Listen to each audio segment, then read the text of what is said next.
Hey everyone, and welcome to 1.21 Gigawatts. I am Peter, that is Connor, and we talk about movies on this show, new films that are released specifically, and kind of continue a little pattern that we've had this year where me and Connor, it's usually me and Matt on this show, but me and Connor for some reason are the ones who get these DC direct-to-video or direct-to-on-demand movies that they've been putting out. We did the Teen Titans one earlier this year, we also did the Justice League Dark one earlier this year. Yeah, But this is going to be Batman and Harley Quinn. Is that the title? It is. I think it is because I keep Yeah. questioning which way around it is. Yeah, But it's Batman and Harley Quinn. I had to double check, yeah, which poor first sign. And so we're going to talk about this. So we're going to, yeah, we'll do a spoiler-free section. I actually don't think we're going to have that much spoilers, really. probably not. No. The complaints, not to show that it's going to be very negative, but it is going to be very negative because this movie's pretty bad. It's terrible, in fact, for the most part. It's because one of the big things, obviously, last year is they did the Killing Joke movie, and we actually did do a review of that as well at the time, and we were highly critical because of some of the new elements that were added in, namely some of the sleazier elements that felt, this extra added sex content that felt like it was there just for some weird perverse fan fiction kind of element. And then we get to this, which is also by Bruce Timm. Now, this is notable because Bruce Timm, of course, was one of the two big names behind all the animated series from like the 90s and 2000s. Batman, Superman, Justice League, Justice League Unlimited, Batman Beyond. But of course, Paul Dini was like maybe the balance there who maybe steered him away from some of his weirder ideas and Yeah. elements. So this is him, and we were maybe not optimistic because of the Killing Joke and sort of the direction he'd been going in. Certainly, some of the early clips and some of the early trailers were not showing promise. I don't think I was prepared for just how sleazy this movie ended up being. No, probably not. I don't think anyone is. I mean, the plot, if you care, the Floronic Man and Poison Ivy are doing something. They're trying to steal something so they can cause some sort of plant apocalypse, for lack of a better term. But as a result, Batman and Nightwing want to seek out Harley Quinn because, of course, Harley and Ivy have a history, and they want to try and find her, and they think Harley may be able to help her, or help them, and that's basically the gist of it. So Nightwing specifically goes off to find Harley, and antics ensue. See, so far you're thinking this doesn't sound that bad, Well, it doesn't, and no. and you'd be right. That doesn't sound that bad. Yeah, it sounds fine so far. Although I don't know why Nightwing's name isn't in the title. He's equally part of the movie as the other two are. Right, but then it becomes a really clunky title. I think it's clunky anyway, to be honest. Right, but it's worse, surely. It does. Batman and Harley Quinn at least has, something there. Batman, Nightwing, and Harley Quinn is just it doesn't flow at all. Which is why I don't think it should be called Batman and Harley Quinn. I think it should be Batman and then a title, like whatever. Probably, but you want Harley Quinn's name in it. Well, yeah, because they like to sell Harley Quinn, and this one especially is for the teenage boys who might get off on some of the Harley Quinn-esque moments that are happening throughout.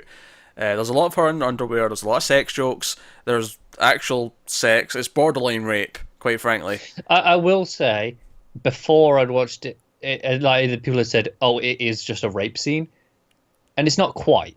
No, there is consent at the last second. Right. There is, but it is clear there is consent. There- That is there- there- explicit. there is ultimately consent, yes, at the last second. It does feel really sleazy before that, though, Sure. especially since Harley Quinn's past is very, she was abused. Like a big part of her relationship with the Joker is that she has been abused. Right. I don't want to defend that. I'm just saying Yeah. there was explicit consent. I think that before I'd watched it, that was getting overlooked a little bit. However, everything up until that consent feels like the consent won't actually matter, if that makes sense. It does a little Because bit, yeah. because Dick is tied to a bed. This is Nightwing. This is Nightwing. We're talking about Nightwing right here, who's almost sexually assaulted. He's tied to a bed, and then there's this weird moment where she's like, you've kind of grown into an attractive man. It's been a while. And then she just starts talking dirty and getting closer. As he's like pleading, he's like, no, we can't do this. It would be wrong, and it'd be this. And yes, eventually, at the last possible second, he does go, oh, it kind of says something like, okay, I'll take that as a yes. And yes, consent is technically given at the last possible moment. But everything up until that point, it's like she is a predator right now. Yeah. Um, He definitely seems to enjoy himself, though. oh, he does after, but I think that actually adds to a lot of my complaints about the movies. A lot of it's just this really weird, immature humor. Yeah. And they have this weird thing where they have this weird, like, oh, because they've had sex, there's this weird, like, tension afterwards where she keeps cracking these lines about how he expects things now because they've had sex. Yeah. And it's just like, they keep going with it and it never really lets up. I don't know. You say immature humor. Nothing typifies that more than the fart joke scene. The extended fart joke scene, which is basically the point of the movie where I thought, okay, this is irredeemable now at this point. Yeah. It just because as bad as the stuff was before that, because this is before we get to the boob jiggling. There's like some boob jiggling later on, which would have also been the tipping point had we not had the fart joke scene. I think at this point I'm just going to give you a spoiler warning. I just want to be able to bring things up right without getting into them. I think at this point though you've probably heard enough to know whether or not you want to watch this. So the fart joke scene. Not only is it a fart joke scene where Harley's like, oh, I ate some spicy food earlier, like, I need to use the bathroom. She then sits there, is like, well, fine then. And then she farts loudly. And Nightwing's like, oh, it's so smelly. And I'm like, is this a scene in a Batman movie? Is Nightwing's, wincing in pain because he's smelling a bad fart in the Batmobile? And then Batman has to hit out with the sentence, it's not that bad. Smells like discipline. And I'm like, that's not funny. It's funny at how bad it is. Yeah, it's funny because of how bad it is. I'm laughing now just at the thought of it. It should have never been in an actual Batman movie. Maybe the 60s TV show, right? To be fair, there's a bunch of things here that feel like the 60s TV show. There is. This is the problem, is the movie does not know what it wants to be. It's jumping around so many things. Like, the whole idea that Dick finds Harley in essentially superhero hooters, where it's all these, like, women dressed up as, like, various sexy superheroes, right? To be fair, I buy that existing. I'm surprised it doesn't already. Oh, sure it exists, but that doesn't necessarily mean that it's suitable for a scene in this movie where there's a guy literally trying to grab her ass, and then there's lots of references where she's almost sexually assaulted repeatedly. Yeah. The whole thing just feels sleazy. Like, it just feels like everything's an excuse to make sex jokes and have her, like, do sexy things, like bend over in underwear or whatever else. Like, that's all it is. It's all just an excuse for this weird, like, 12-year-old fan fiction, except the man doing it's, like, hitting 50. Which makes it feel creepy. Even creepier than it would be. Like, it's not creepy when a 12-year-old does it, but at least it's like, well, he's immature. It's 12. It's what you expect. It'll grow out of some of this, hopefully. Bruce Timm clearly never did, because the whole movie's that. Because after the whole fart scene, because it keeps returning to the car, and there's like humour in the car because they're essentially on this road trip, and it wants to be a comedy at certain points, and we have the fart joke where they eventually pull over because Batman can't take it anymore, and then they end up at this bar, and they're there because someone there will have information on where Ivy is, but Harley ends up going up and singing, so we have this musical number where she's singing a song. Where the movie just stops dead, and there's the song, and there's some humour in throughout. So some guy goes up behind Batman and does the old bat dance, the bat tootsie. Yeah, and which it's was nice. It felt out of place to me. See, it feels out of place, but I kind of had enjoyment of it in a vacuum. It feels like it presents itself as like a Batman the Animated Series-esque movie, right? And the fact that you've got Kevin Conroy, at one point it even plays score from the Batman Animated Series. Yeah, it does. Right? But then you've got these weird, sexy, sleazy things which make it feel like, oh, it's aiming at more of a sleazier adult audience. And then you've got these things that feel like it's for the 60s folk. Right, and those are the things I probably enjoyed the most. Like, when it was doing that stuff, I enjoyed it. Like, a lot of the music was like the 60s-esque stuff. There's a chase scene, where Harley jumps out of the Batmobile and chases down that guy. Yeah, that was kind of like that. I think the problem is that, I mean, I don't think it works anyway, but even if that stuff did work for me, like, I'm not into the 60s show. Right. It's not really my thing. I am. That stuff was working for me as that stuff. But you have to agree, though, that it's completely out of place. Totally jarring. Yeah, with everything else that's going on. It just... This movie had no idea what it wanted to be, and then the ending's like super anticlimactic. Like they track them down, and then Swamp Thing shows up. It's like, oh, Swamp Thing is going to put a stop to this. Like, he's the protector of the green. He's going to put what's for, and then he basically just says, deal with this yourselves, and leaves. And And I'm like, why was he here? and then somehow Harley has an idea to set Floronic Man on fire when neither Dick or Batman have had that idea. And it ends on a really cheesy moment where they both kiss her on the cheek. And then it has like the Looney Tunes like circle closing. Yeah. And I'm like, what the hell was that? What? Pretty much. And then the credits play. There's a weird post-credit scene where she's got like some new job. I never got that far. Oh, there's a mid-credit scene where she's like a TV psychiatrist now. You know, because there's that whole point in the movie where she can't get... Like, that was the one point in the movie I thought, oh, maybe you're hinting at something. She's reformed, but no one will hire her to do what she's actually good at because she's an ex-criminal, right? Maybe there was something in there. Maybe there was an idea where you had, like, an idea to have, like... Because, see, if you wanted to do, like, a good Batman story where the story is about Harley, like, reforming, having an arc where she becomes more of an anti-hero, there's nothing wrong with that idea. This movie had no idea what to do with it. No. And by the way, Nightwing's awful in this. He doesn't feel like Nightwing. He feels like... He's just this idiot who goes along with things and never really has any good ideas to say. I don't know. No, like that's in the bar. Like before Harley's singing, there's another musical number, which is why I think Harley's is worse because that musical number feels unnecessary. Like the first one was okay because I felt that set the scene of the bar because we weren't just watching it. We were, there was all this other stuff going on. Also, worth mentioning, the Harley musical number concludes with her shaking her boobs at the crowd, and it's just there's a gif of it got online going about Twitter just to show how like sleazy the movie is, and it is. It feels like. Do you know what's worse about it? See, when it's live action, it's sleazy, but at least the actress had to agree to do it. There's like almost like a level of consent there, but when it's animation, some dude, like middle-aged dude, had to sit and draw that and animate it, and it feels just a little bit more sleazier to me.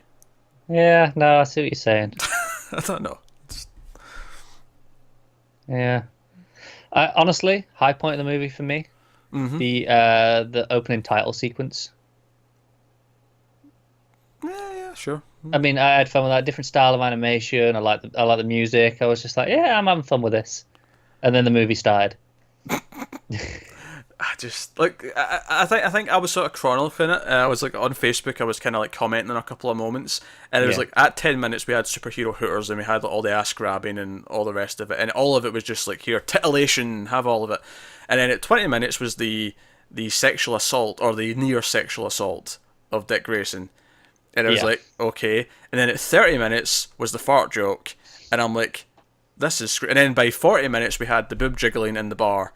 And then it was like, okay, we've got like 25 minutes to wrap up the movie at this point. Like, what else is left? And it was just kind of unfulfilling. I don't think there's anything much after that, though. No, it's not to defend it. I think it hits its peak, and then it's like, we're done with that now. To a point. There's a couple of... I think after that, it's just an underwhelming and poorly told story. But the first like 30, 40 minutes are full of really sleazy, really bad humour. I have nothing to recommend about this. I recommend the music. It might be it's fun. The music's fun. Since they started doing these DC like movies with Superman Doomsday in 2007, this might be the worst one. I'm thinking. He's really trying to think. I'm really trying to see if I can argue that, but I'm not sure I can. think it's worse. And I think it's worse than Killing Joke because as bad as that scene was in Killing Joke, as bad as that opening half hour was, the actual adaptation part of Killing Joke had its high points. Like there was some moments that were well done. In that movie, that moment was awful, and it led to this underlying, theme of this that was uncomfortable. But the whole, if you kind of remove that one scene, the rest of it's not bad. Well, I'd argue the whole first 25 minutes, like all that pre stuff with Batgirl. Yeah, okay, it's not great, but it's not awful. I don't think the rest of that. Yeah, there's that one scene that's the real terrible. Then thing. There's the tipping point, and it's like okay, But there's actually, on their own, there's standalone scenes in that movie that I think are well done, whereas this, I think, has no redeeming qualities, and it is sleazy as hell. Like, I felt embarrassed watching it. You feel like, really, there's a dude who's, like, twice my age, like, writing this? And I think it's immature right now, like... It's crazy, because he did the Gods and Monsters one. Yeah. Which was really good. Like that was a proper good animated movie. It's one of the better ones as of late for sure. Mm. And maybe it helped that it was set on an alternate Earth, and he didn't have to worry about doing all this stuff with characters that we know, because you're not feeling like, oh, it's a bastardization. Yeah, but at the same time, did that have like even if it was characters we didn't know, it would still feel sleazy. Like I don't remember it feeling sleazy at all, though. Like, maybe I'm misremembering. well, I mean, that's if it wasn't, then that's fair. And it begs the question: why is he doing it here? Why? Like, is it like this weird element of fanfic where he wants to do it with these characters? Like, oh, That's yeah. what I think it is. Yeah, that's what I'm saying. Like, when it was this alternate thing, it was like, nah, I just did a story, and it was pretty good. But But here, here, where it's like, oh, I can do this with Harley Quinn. I mean, because Batman literally walks into the room and they're tickling each other. That Yeah, is a scene in this movie. Batman walks into a room and Nightwing and Harley Quinn are tickling each other. yeah.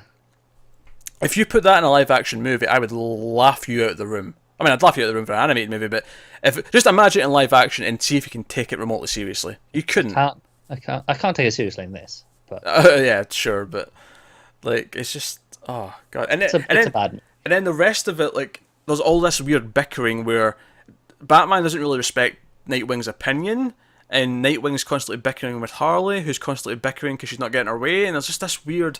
They're almost going for this road trip comedy with these three characters, but it's like it doesn't fit any of their personalities. Harley maybe is the only one who could get away with that.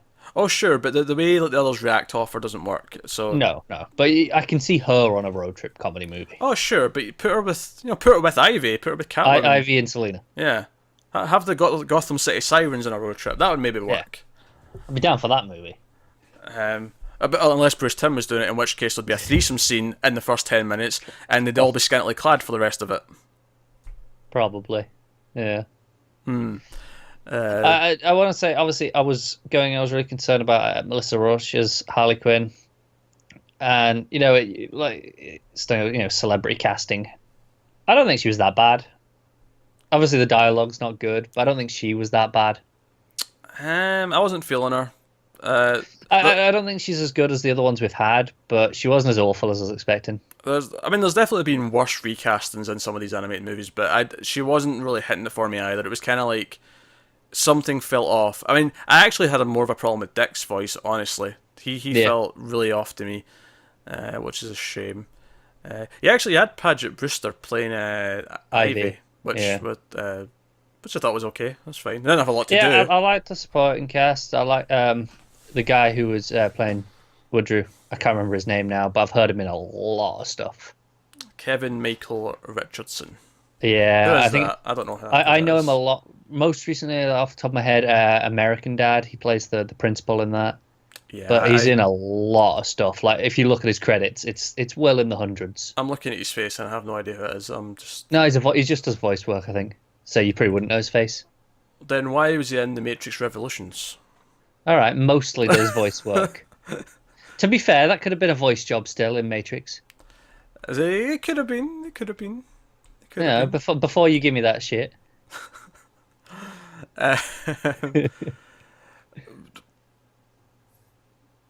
Aye, a lot of stuff.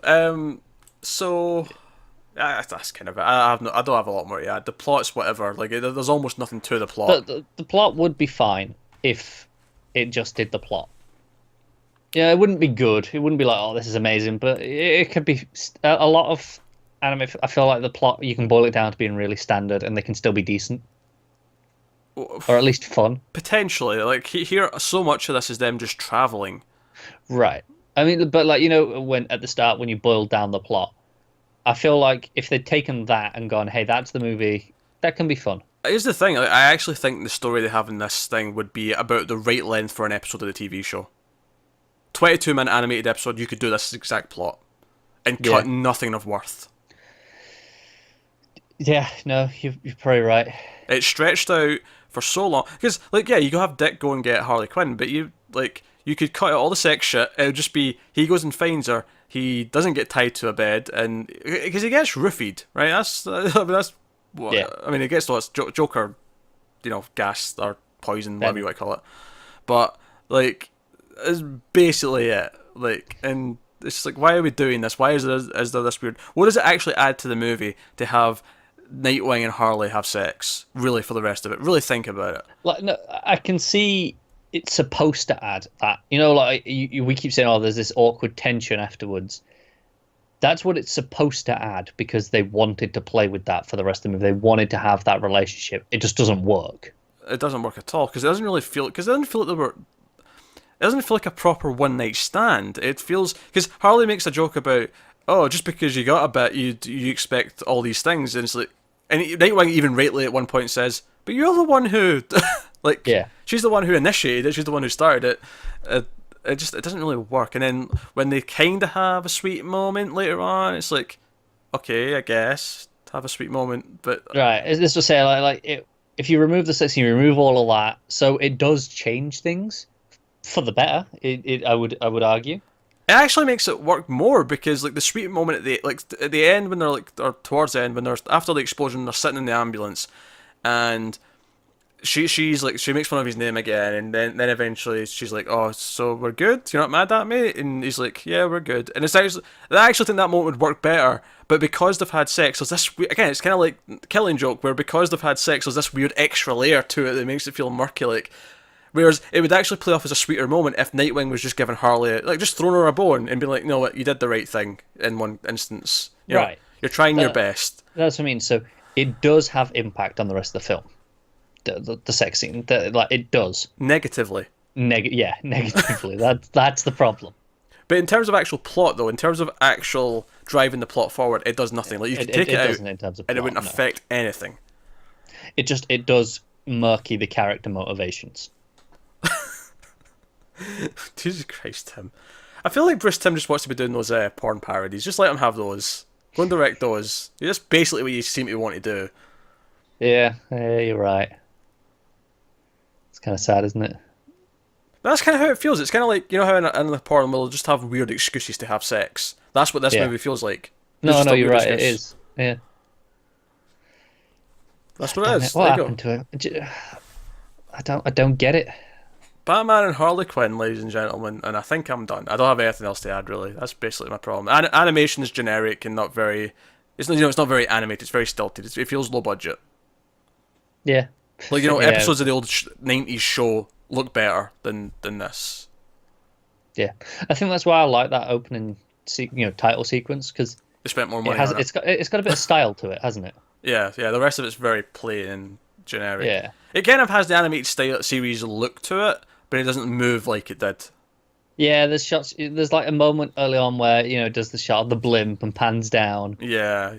and a little bit of me goes, "Oh, that's a nice shot." Still, can't help it.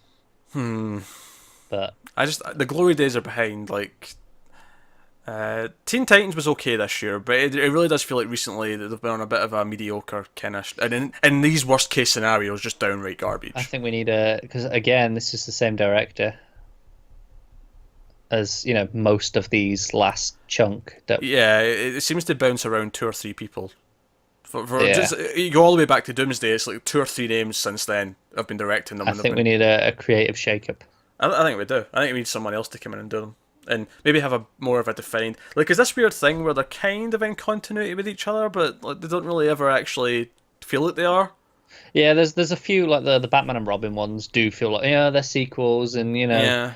and then when you get to the Teen Titans, it feels like okay, that's definitely the same Damian. But Yeah. It's yeah, it's hit and miss though.